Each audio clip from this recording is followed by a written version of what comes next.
Cruz Beckham and the Breakers, Dave Stewart, Harriet Kemsley. He's stolen our hearts from home and away to the heights of Hollywood. Now he's stealing jewels in the new blockbuster Crime 101, which is out today. He's one of the biggest stars on earth. Please welcome Chris Hemsworth!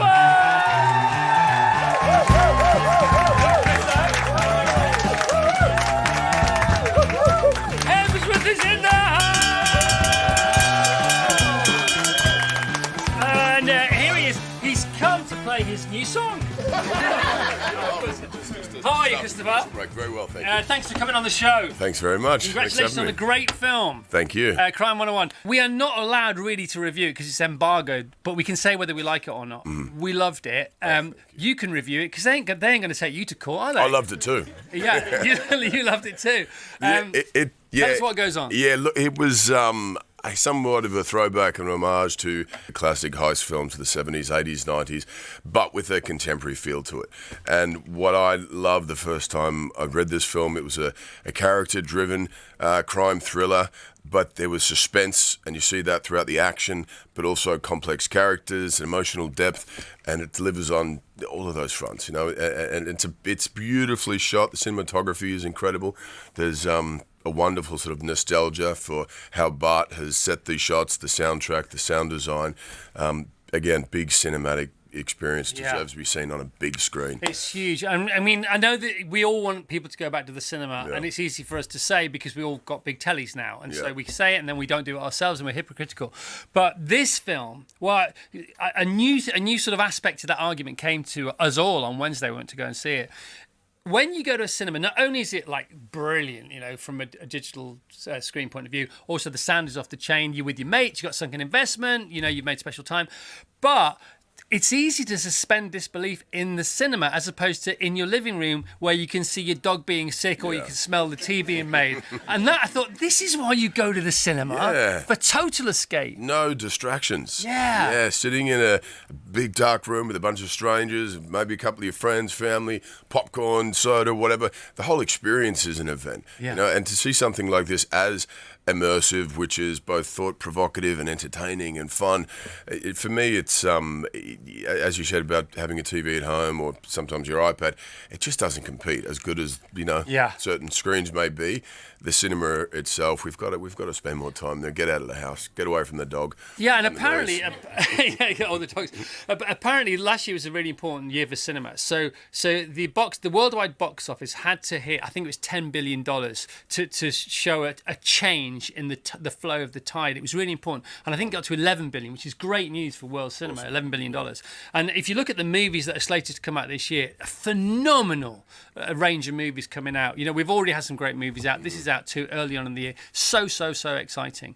And as far as you're concerned, you know, you talk about being in a room full of strangers. You take that to the nth degree on a premiere night. You had that in London this week. How was it? How does it compare? Can you feel the vibe and the energy in the room? How can you read the room, and can you read the after party as well with regards to what they thought of the film? Do you know what I mean by absolutely. All that? Yeah. I've sat in many cinemas when there's a what do you want to call it? A polite applause or or a genuine sort of uproar and cheer, and there was an electricity within this film, a propulsion, the way it plays out. You are on the edge of your seat, whether it's, as I said, through the action or through the dramatic moments. And no one's getting up and going to the bathroom and chatting and leaning over and asking questions. People are we're glued to the screen. And one particular moment, Halle Berry gives this incredible impassioned speech, and the whole cinema erupted, big applause and a big cheer. We did. There were only 9 of us, but we did it. Yeah, it's great, isn't it? Amazing, because it comes from nowhere. Yeah, you know, it's not a laboured speech. It's not a speech that's just sort of stuck in there for trying to be for the right reasons, but ends up being for the wrong reasons. It literally creeps up on you, doesn't it? It does, for sure. A lot of moments like that. There's a sort of a slow burn in one regard, and it being a heist film, you know, sort of where we're headed as far as a culmination or people are on a collision course. but each individual character has these individual moments in their environments or systems that seem to be holding them back in some way. So you got a good vibe basically this week. Oh, it's amazing. And the after party again, I've had plenty of films I've walked out and like, I'll see you tomorrow, yeah? Or, oh, but I love the film. It's really fun. Yeah. And they always touch you. They always tap you like taps your shoulder. It's almost like, they're either don't pushing come too themselves close. away, or it's really weird, isn't it? I don't want to catch like, anything. Yeah, see you later. Yeah. Good to see you, mate. See you. How's the weather? But we kind of were stuck in the lobby and we were supposed to move on to the after party, and that took a long time because everyone was incredibly... Because they want to be around the heat. Enthusiastic, and talking about the film or what they loved and different elements and different things that reminded of them or different discussions that it raised, and because it's sort of there's a moral ambiguity to the space and to each of these characters, and it's not as simple as sort of good, evil, good cop, criminal, bad guy, so on. It opens up the discussion where each of these individuals are going against their own sort of moral code, but also being asked, you as an audience, you're being asked to sort of understand which side of the fence you sit on, if either, or on the fence, you know. So there is a fence in the film. There is, and it's Nick Nolte. It's Nick Nolte. All right, how about we now provide Chris with some company, courtesy of the great Brit who wrote and directed this guaranteed hit. Please welcome Bart Layton.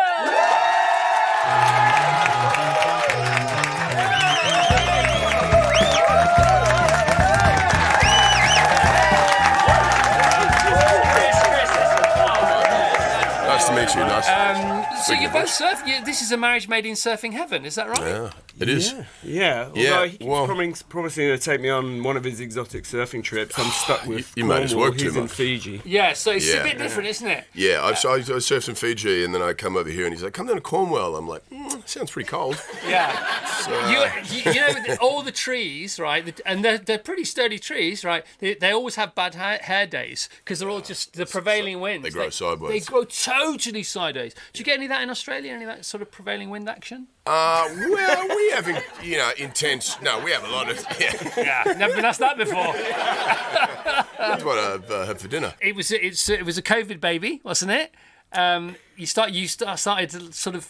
Yeah, I got sent the manuscript, and I understood that the rights were kind of hotting up, that people were interested in it, and it was that second winter, not the nice one, the lockdown where it was just miserable, and when we thought it was going to be over and it wasn't. And then this arrived, and it was this kind of, it's this sun-bleached story. It's set all along the Pacific Coast Highway, and it's a series of robberies connected by the proximity to this freeway, and there was something about that at that time in that kind of bleak winter that it felt very appealing. I remember getting 2/3 of the way through this short story and thinking, this is kind of brilliant. I pray the ending is going to be, is going to kind of be as good as you were the rest reading of it. it. As I was reading it, I was just like, holy crap, if this has got a cracking ending, then this could be one of those movies that Chris and I talk about loving as a kid, and then the ending has this killer twist that you don't see coming, that obviously we shouldn't talk about. No, I really literally don't talk about it, yeah. I like, it was still like, I guess it would have been early morning in LA, and I was trying to get hold of my agent. I just texted him, I was like, call me now, I have to adapt this. And I knew that there were going to be other people much more heavyweight than me trying to do it, and I had a whole take on it for the famous writer Don Winslow, who's a legend as well. And amazingly we got it, and I called Eric, who had offered me a bunch of movies that didn't He was feel right. desperate to get you. Yeah, well, I did this in American Animals, and then we were like, let's do something big. And if you're ever going to do something big as a British filmmaker, he'd be the guy to do it with. And he sort of was like, yeah. And I was like, trust me, it's going to be... Because we talked about all those movies that you talked about, Bullet, Thomas Do you want Crown the quiz? Affair. We can do the quiz again. Well, am I getting it right? I know the answers. I can help. Hang on a minute. You knew the answers before you still got it wrong. Just to some of them. Yeah. Okay, I'm taking my diamonds back. Yes, and I think we just thought, what happened to those movies? You remember the ones that, I guess you'll have your version, I know Chris has it, when you went to with your mum and dad, I grew up in the 80s and 90s, and, there was so, Heat obviously being one of them. Yeah. I was like, what happened to those in the cinema? And so we set out very, we could have done it for streaming probably. We were determined it was going to be for the cinema. And Eric was on board. It took me ages to write it. And then this insane cast came together. How did you get this lot? It was weird, you know. Like if you're writing, it's a bit of a hostage to fortune. If you get a particular actor, if you get a Chris Hemsworth stuck in your head while you're writing, it's dangerous because obviously that becomes the character. You know, it takes. It's dangerous until it's not. It's dangerous until, because you might send it to Chris and he's like, yeah, thanks, mate, but not for me. And then you're like, oh, crikey. And amazingly, with this script, every first choice, because obviously you start with, you know, like shoot for the stars. And the crazy thing is he read it and I got a message saying, Chris read it, he loved it, can you get on the phone? I was like, well, obviously, we kind of hit it off straight away, I think. And you know, obviously I'd seen his work, but I wanted a very different thing. And Mark Ruffalo wanted the same different Hemsworth, didn't he? Mark was always saying, I want to see something else from you. And Monk kept saying to me, Chris has got abilities that none of us have seen yet, and I figured that he'd done a lot of stuff. Have I? I was like, that's I think so. Maybe.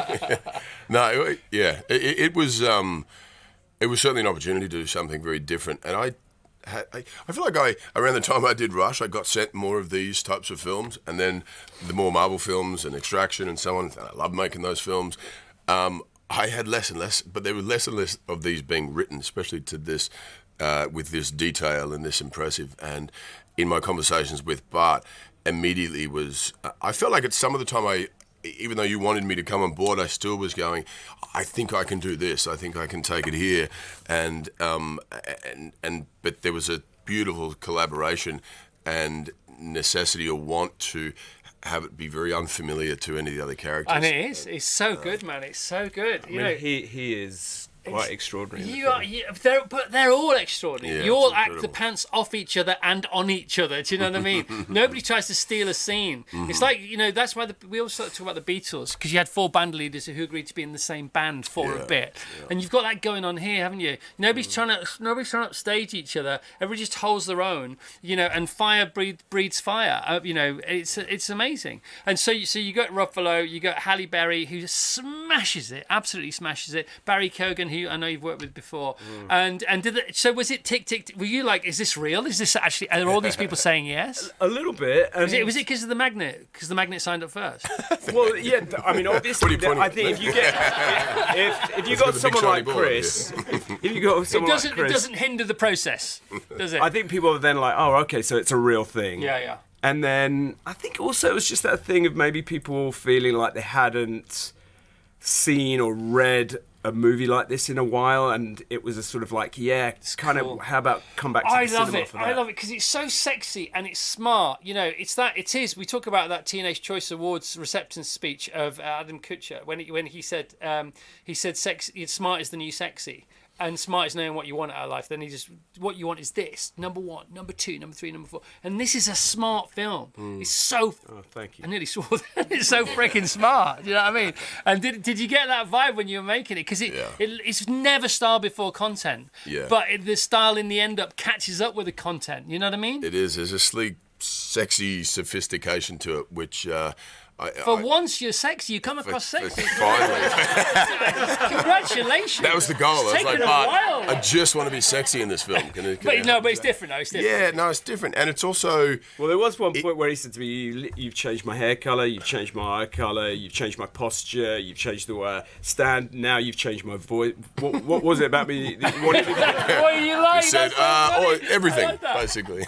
Can we hear it, please, for Chris Hemsworth? Now, in years to come, you will remember the moment when you first heard your new favourite band. Here to play us their brand new single. It's out today, For Your Love. Please welcome the movers and the shakers, the music makers that are Cruz Beckham and the Breakers.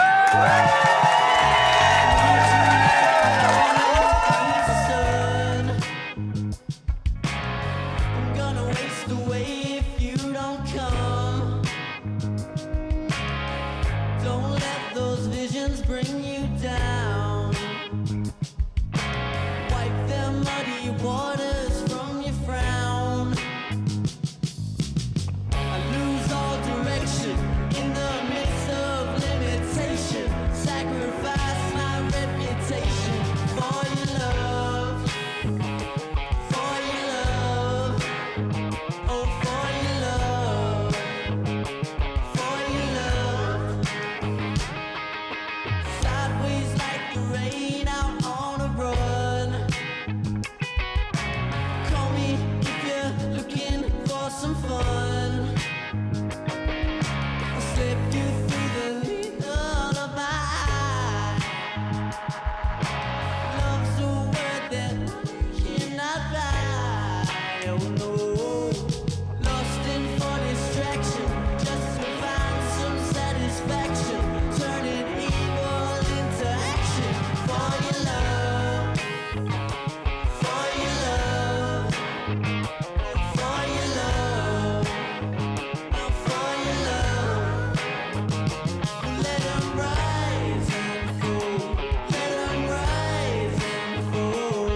guest is the first-class comic who was almost the last one laughing and is now making you chuckle in a town near you. Her tour Floozy kicks off in October with tickets available now. So please welcome to our assembly a guest who's so funny she'll make you trembly. It's Harriet Kemsley.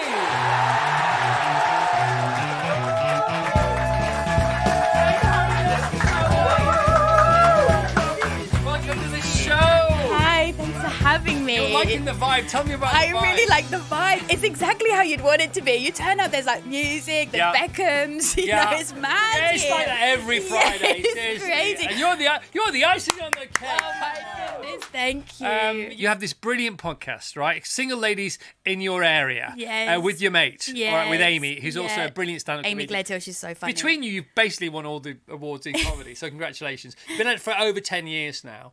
And so I love it when I say this to guests, they go, yeah, I know. So, no, sorry, she's been at it for over 10 years now. So some people, when they become single, you can sort of retreat, can't you, if you want? You can hang out with your mates, you can take up a hobby, you can move, do a geographic, as they say, or you can go on various dating websites, or you can just start a new podcast saying, we're single! And you can let the mountain come to Muhammad if you like, because that's... Yeah, the mountain hasn't moved. So far, I will say the mountain's pretty still. The advertising hasn't paid off, that's for sure. And was it just that you and Amy Yeah. happened to become single at the same time? We became single at the same time, and neither of us, like, I'd been in an over decade-long relationship, so we'd never done the apps or anything. Right. And so we just decided to do it together and kind of document it. So Amy, like, literally starts her dating app for the first time. She starts her Hinge profile on the first episode. Right. And it's really bad. It's really bad. Stephen Bailey, this comic, came in, and a year later, after she'd been using it for a year, he was like, Amy, why is one of the pictures of you in a graveyard? And she was like, I don't know. He's like, that's so off-putting. No man wants a woman But it's that's only up lurking from there, though, isn't it? That's the thing. That's the Because you can thing, set the yeah. bar too high, can't you? Yeah, Maybe no, that's too low. Yeah, no, ours is on the floor. So yeah. you're 2 series in now, aren't you? We're about to start the 3rd series. Yeah, and yes. because people love your podcast so much, and they really do love it. You've just you've posted other things up because people are just gagging for more of you and Amy. So what's up there at the moment? So it's lots of episodes. It's kind of, we talked at comics, and a lot of them kind of like shout at us on what we should be doing and how we should be dating. And then we get experts on as well. We just and then we talk about, we try and like challenge ourselves to Yeah. do things. Like, I never thought I would be at this stage in my life. And what's really nice is we created like a community of like single people that aren't doing kind of what you thought Yeah. you would be doing at this point. My daughter's newly single, a similar age to you, and I'm sure she would love to be part of your gang. Oh my God, get in the gang. And Yes. you have these live events, don't you? Yeah, we've got one tomorrow night. I know you have. Valentine's. And it goes off, doesn't it? Yeah, it goes off. We can't keep a lot of it in the show. Yeah, we would. It's like Loose Women 3.0, isn't it? It's like, it's so mad. And these are so, you can put anything on a podcast apart from these live events.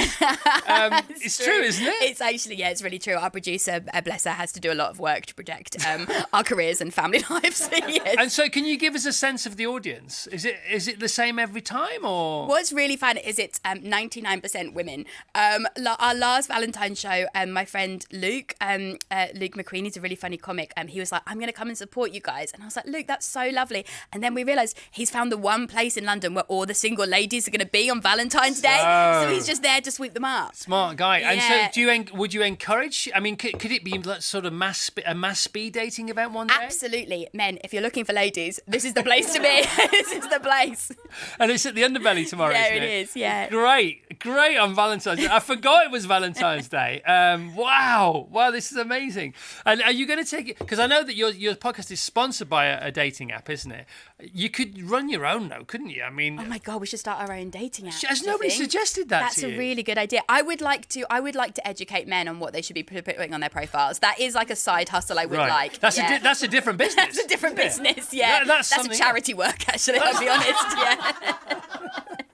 And it's interesting, isn't it? Because what kind of relationship do you need? Where, depending on where you are in your life, is it more companionship? Do you have that anyway via the podcast? Is it just having a laugh with none of the weight that comes with it potentially? That's it. Like all these things Oh. we're working out. It's a lot to work out at the moment, Chris. Yeah. But yeah, we're working it out, and I think that I'm just being really clear about what I'm looking for. I think I just, because of the old divorce, you know where things go. You know how badly it can go, and I'm like, I will not go into that place again.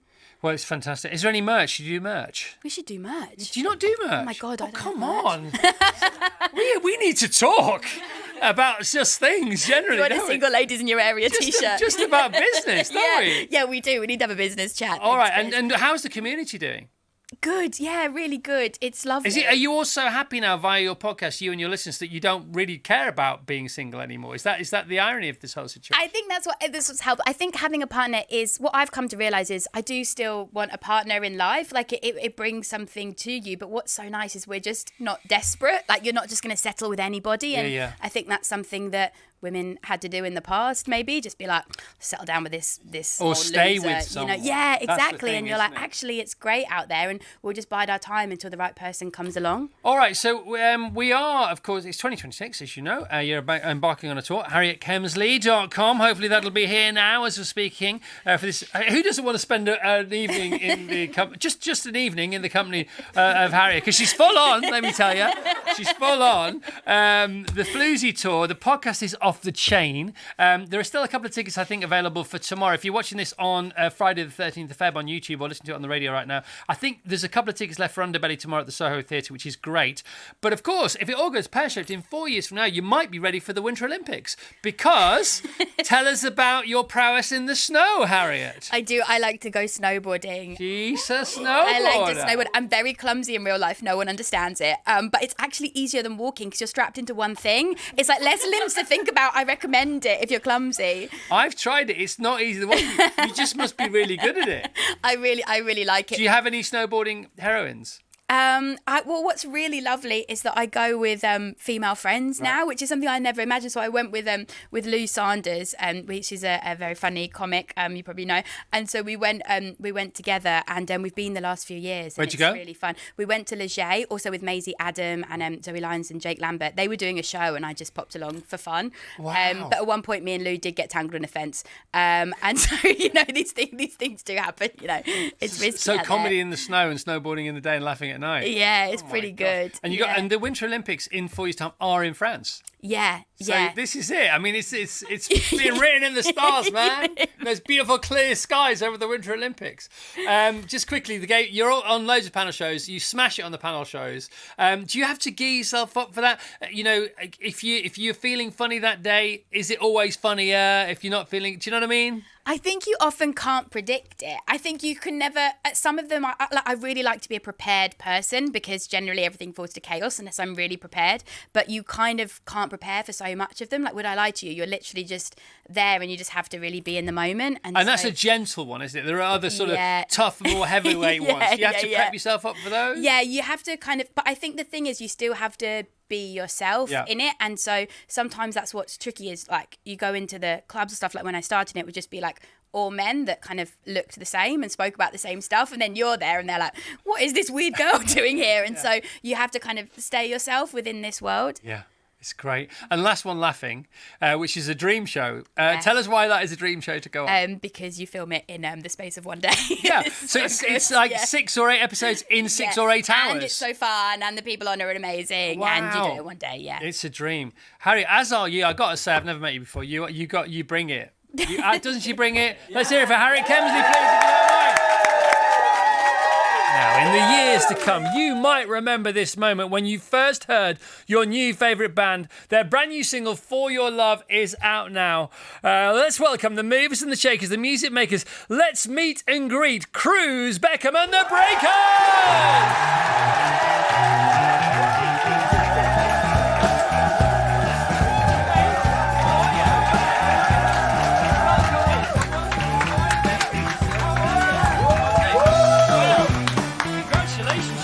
That's the easy bit. Now it's time for the chat. How you all feeling? Good. Yeah? I'm good. First live radio performance, yeah? Okay, how did all this begin? Let's start with you, Cruz. Obviously, it's Cruz Beckham and the Breakers. Just tell us, how did this happen? How did we get here today? So we met through my girlfriend. Yeah. She's a songwriter, and I went to go see one of their gigs, and sparks flew from there. Oh, nice. So where was that gig? It was at the Ned. The Ned, all right, okay. So the Ned is just over the road from here, isn't it? Yeah. We could go there afterwards for a celebratory cocktail. And so you got together. Did you know he was turning up? Somewhat. I didn't. Yeah, I somewhat. didn't. Yeah, I knew you were gonna kind of maybe don't know swing much by and Yeah. kind of just. I don't think I told you guys. I don't know why. I wasn't forgot, informed. I think. We were, to be honest, actually, I'm being rude here. Can you just introduce the rest of the band to us, please? If you don't mind? Yeah, I'm so here.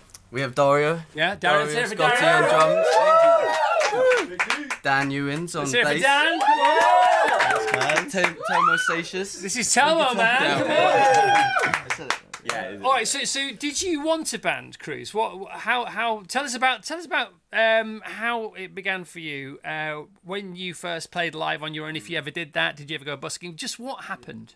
Yeah, I mean, I've always wanted to be a part of a band. You know, growing up listening to so much band music, it was always important to me, and I always felt like when I was in the studio, there was always something missing. You know, I always wanted stuff around me. So yeah, It's more fun, isn't it, to be with a gang? It's so much way better, more especially with lads as talented as this. It's incredible. Yeah. Honestly. All right, so we know a bit about him, obviously, for obvious reasons.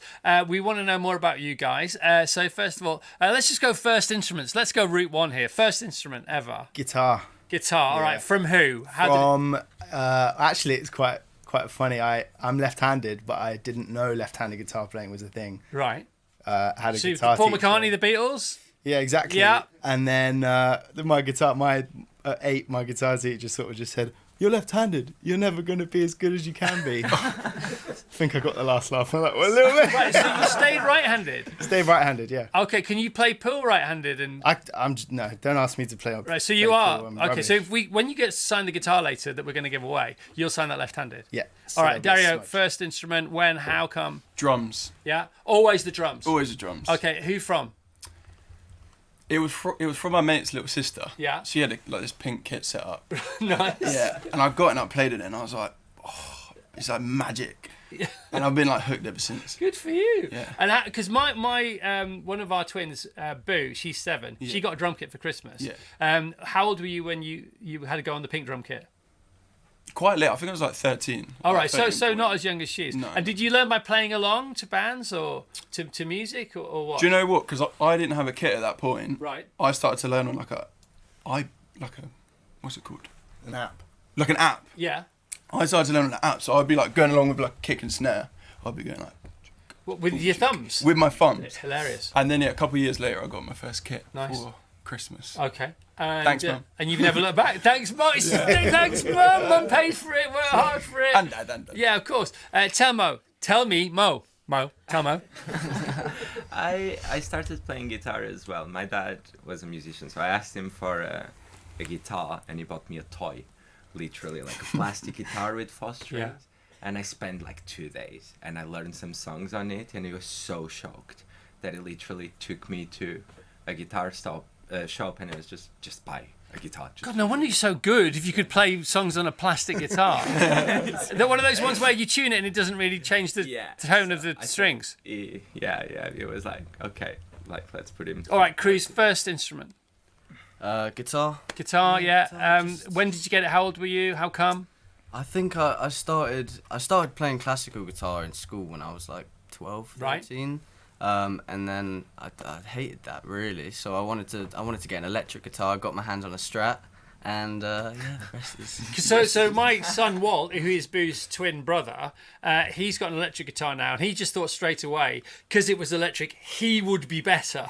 Did you think the same thing? Yeah, a little bit. Yeah. Yeah. But starting with classical guitar that's not a bad way to go, is it? It's also kind of on the fingertips, isn't it? Because Yeah. the nylon strings. Yeah, I mean, as a 13-year-old, I wasn't really fond of the classical guitar music. I Yeah. was like, I just want to be loud. And You want to be loud. And also the neck is thinner, isn't it? So it's easy to get your hands around. Exactly. In one of the videos for one of your songs, Tony Adams stars in this video, but it's not Tony Adams, the Arsenal captain, the England captain, is it? No, it's not. Because people might think that. Yeah. Who is this Tony Adams? Tony Adams is my granddad. Right. He's an amazing human. You know, he was in a band when he was younger, and we relate so much on music, and yeah, I just love talking to him about music and playing songs. With Is him. that where the love of guitars comes from? Yeah, I mean, I definitely once I found out that he was part of a band, I got a lot more into it, and then found out about the Beatles because of him. And all of that. Okay, we got to go there. Okay, so favourite band, the Beatles, I would imagine. Yeah. Yeah. Okay. What about you, Dan? That's such a big question. I Well, don't even you're know. being asked it right now. I've had Led Zeppelin 2 on repeat for the last month. I mean, it is a problem, isn't it? I suppose it's a great problem to have. Dario. But actually, Dario, best drummer of all time. Sorry. Even harder. Yes. Come on. For top 3, I'll give you top 3 then. He's gonna go rogue. I'm gonna go rogue. Chris Daddy Dave, Okay. John Bonham, Okay. Steve Jordan. Fair enough. All right. Tell Do me. you know John Bonham? Favourite band. Favorite band? Yeah. Oh, I can't. I have Can't, lots. just refuse to- Yeah. just- I'll go with the guitarist. Okay, go on. Can I go? John Schofield is my Oh, favorite that's- guitar player. Yeah, is that all right? We happy with that? Okay. First gig you ever went to. Let's start with you, Tamo, first. First gig you ever went to. It Yeah. was, I believe, Rage Against the Machine. And What? Deftones. In the same day, I was like really small. Yeah, that was very scary. No because wonder you of could me. play that plastic guitar. Jeez. Wow, what a pedigree. First gig I ever. think that was the first gig. Yeah. Wow. Does anybody else want to go after Rage Against the Machine as the first gig? How do you live up to that? Okay, No, go on. What was yours? Dan, first gig. I went to see a metal band called Machine Head. Yeah, where was that? It was at Brixton Academy, and I lost my shoes. I think I say something else then. And they were so good, I lost my shoes.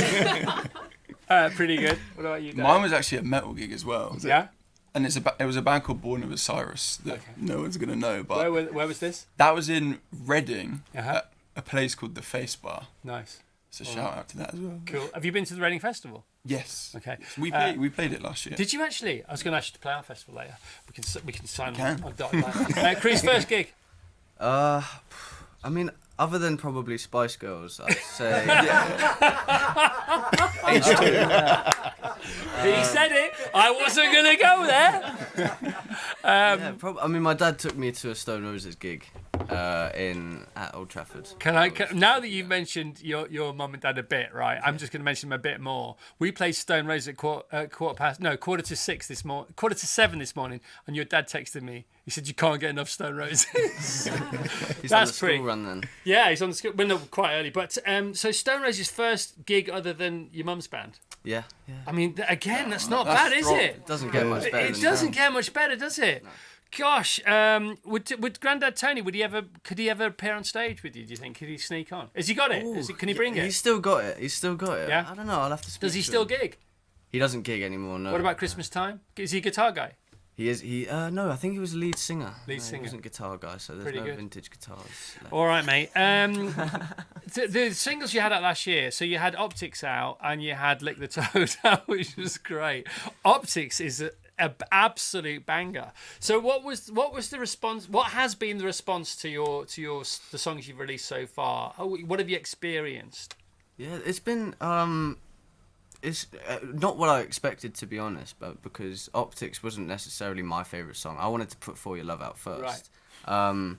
But yeah, I mean, I just think it was a different way into it, wasn't it? It's a different way to put music out, and it was pretty unexpected, I think. Yeah, I mean, we're going to play Optics next. Actually, it's so good. I love the video.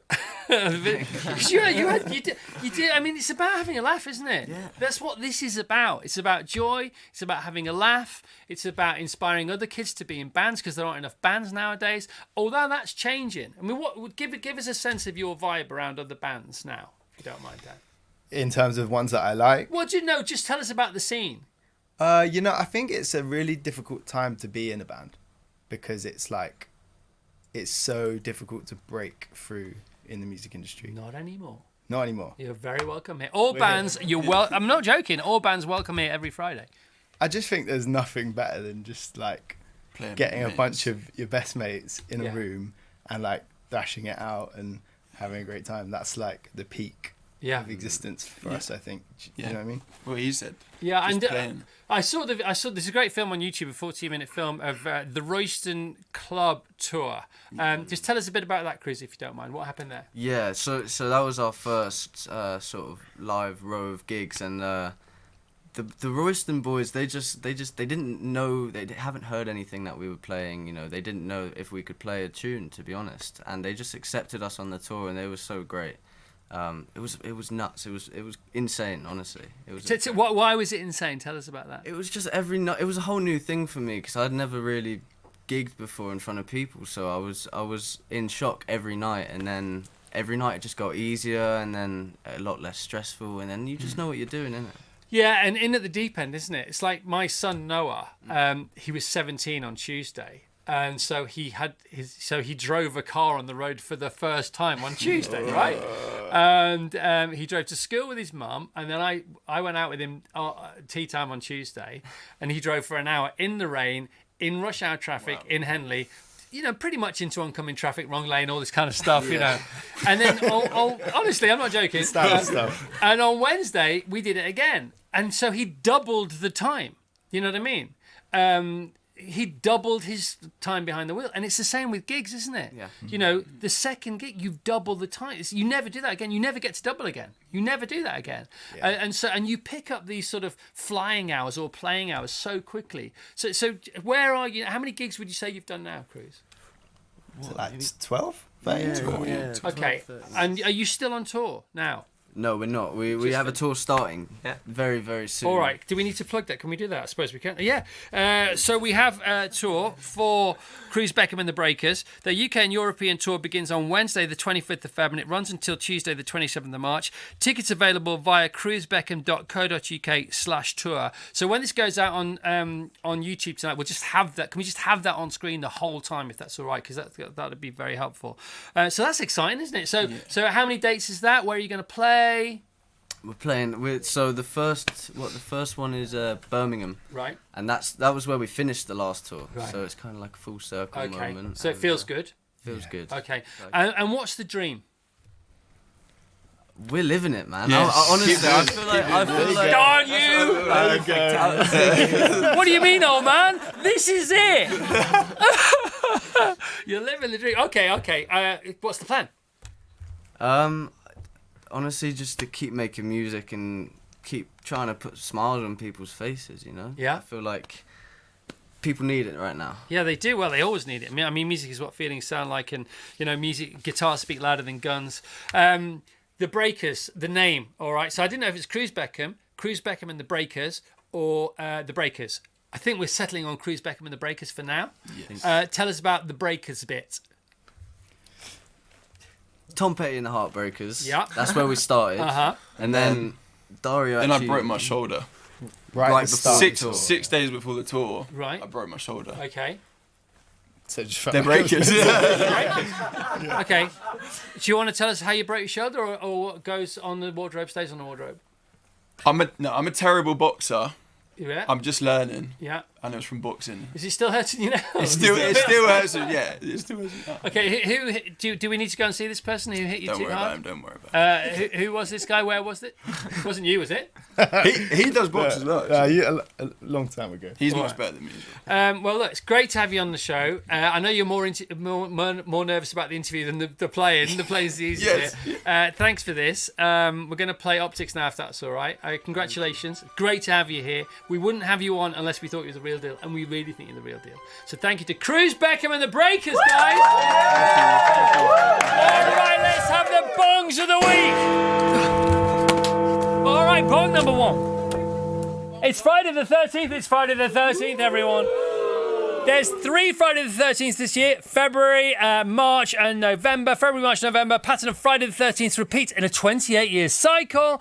I know. Just chuck on that one. On Friday, April 13, 2029, the asteroid 99942 Apophis will safely pass Earth, visible to the naked eye. And finally, Crime 101, the brilliant new Diamond Eyes movie starring Chris Hemsworth, is out in cinemas today.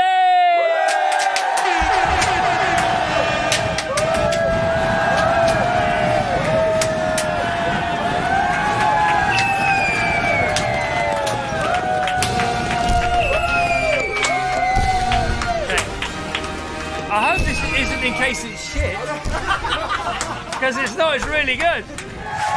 Who are we to disagree with our next guest? He travels the world and the 7 seas. Please welcome, always a fave, Dave Stewart.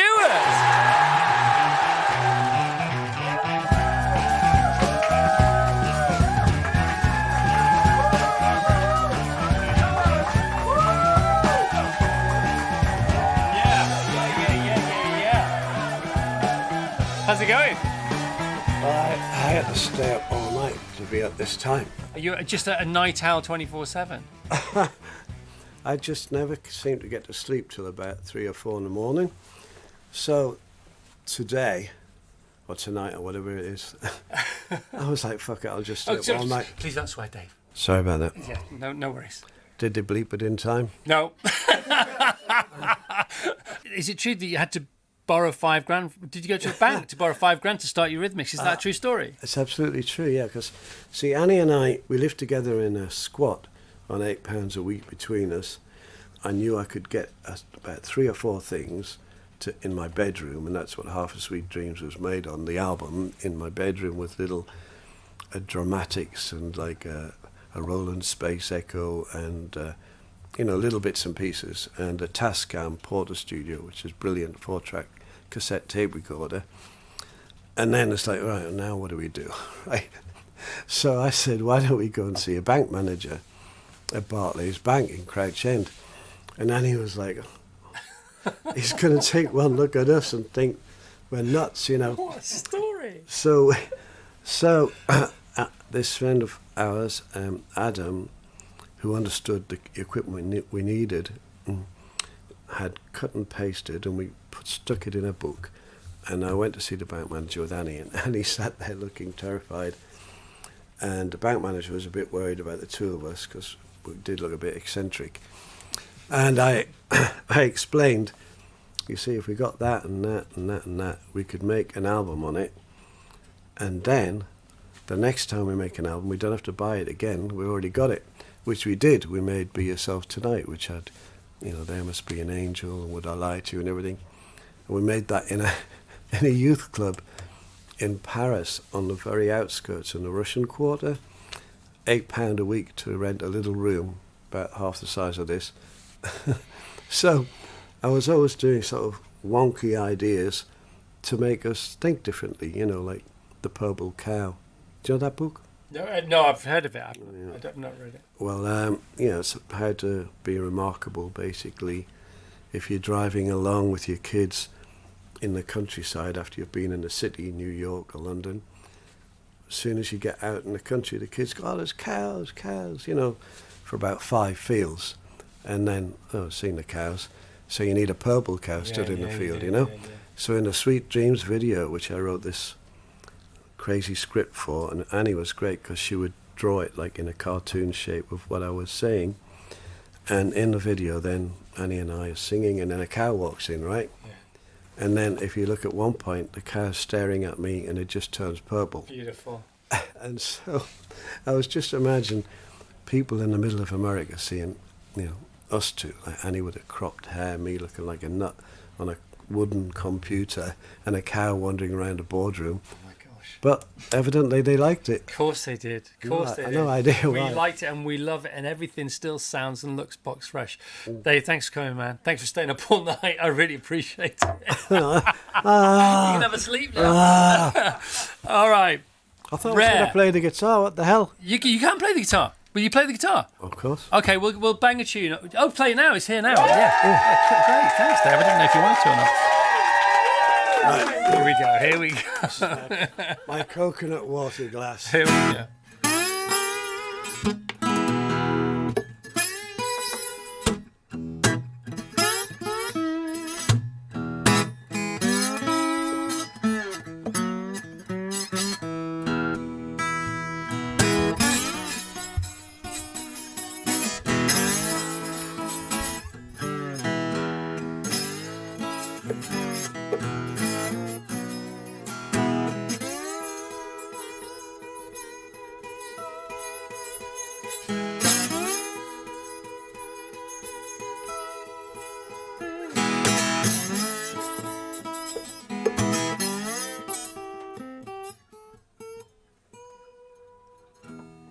Yeah!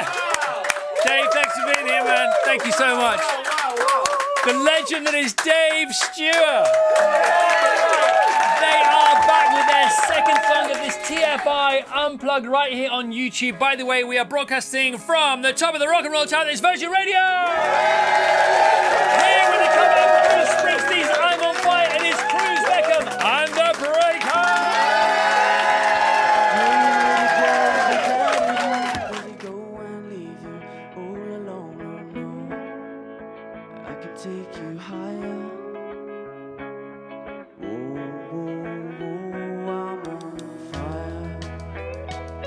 Tell me now, baby, is he good to you? Can he do to you the things that I do? Oh no, I got a bad desire. Oh, oh, oh, I'm on fire.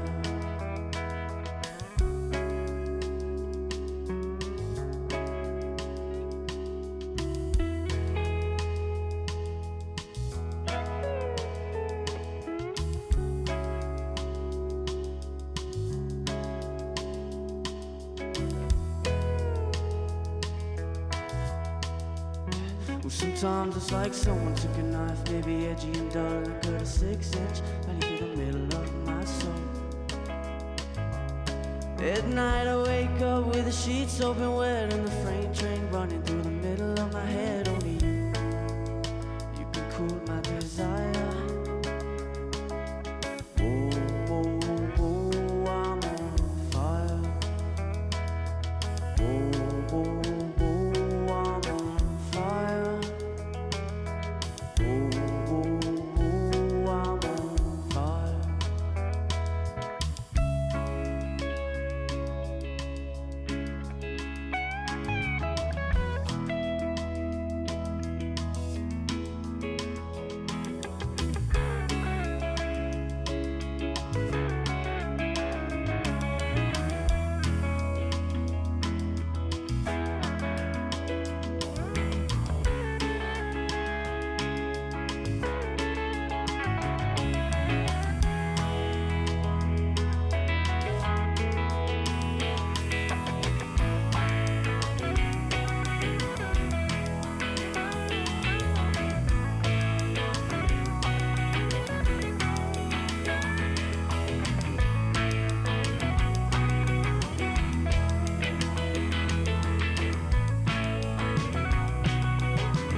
Is your daddy home? Does he go and leave you all alone? Oh no, I can take you higher. Oh, oh, oh, I'm on fire. How good was that? I'm on fire. The Bruce Springsteen smash from Cruz Beckham and Breakers, their brand new single. I love it. It's out now. It's out now. Thanks to Chris Hemsworth, to Bart Layton. Thanks to Dave Stewart. Thanks to Harriet Kemsley. Have a great week. We'll see you next week with more TFI.